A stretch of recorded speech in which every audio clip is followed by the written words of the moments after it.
Farmer filled his land with old tires, but everyone laughed at him until they discovered the truth. Jake, a struggling farmer from a small American town, was desperate for a way to earn extra money. Farming was becoming harder each year, and many in town had already given up, but Jake refused to quit. He wanted to support his family and prove that hard work could lead to success. One day, a truck carrying used tires broke down near his farm. The driver told Jake they were going to be dumped in a landfill. Seeing an opportunity, Jake asked if he could take them. The driver agreed, and soon Jake's land was covered in stacks of old tires. His neighbors laughed, thinking he had lost his mind. They had no idea he had a plan. Using simple tools, Jake cut durable soles from the tires and attached straps made from leftover materials. His first pair of boots wasn't perfect, but they were strong and long-lasting. A few days later, a wealthy businessman visiting the town noticed Jake's boots. What he offered Jake shocked everyone. The wealthy businessman stopped in front of Jake's small workshop,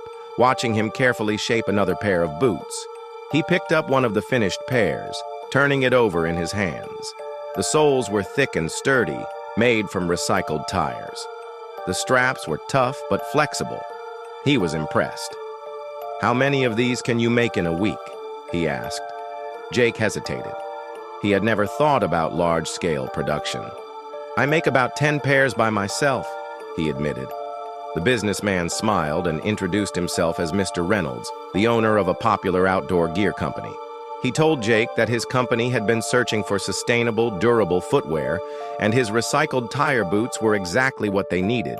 Then, he made an unbelievable offer, a contract to produce 1,000 pairs of boots for his stores across the country. The town was shocked. The same people who once mocked Jake for collecting tires now watched in disbelief. He had turned what they called junk into something valuable. But Jake knew he couldn't do this alone. He needed workers, equipment, and more space. With the advance payment from Mr. Reynolds, Jake expanded his small workshop. He hired locals who were also struggling, giving them jobs and training them to make boots. Soon, the backyard that once held piles of old tires became a busy production site. Machines were installed, materials were organized, and orders started coming in. At first, the work was overwhelming. Making 1,000 pairs was nothing like making 10.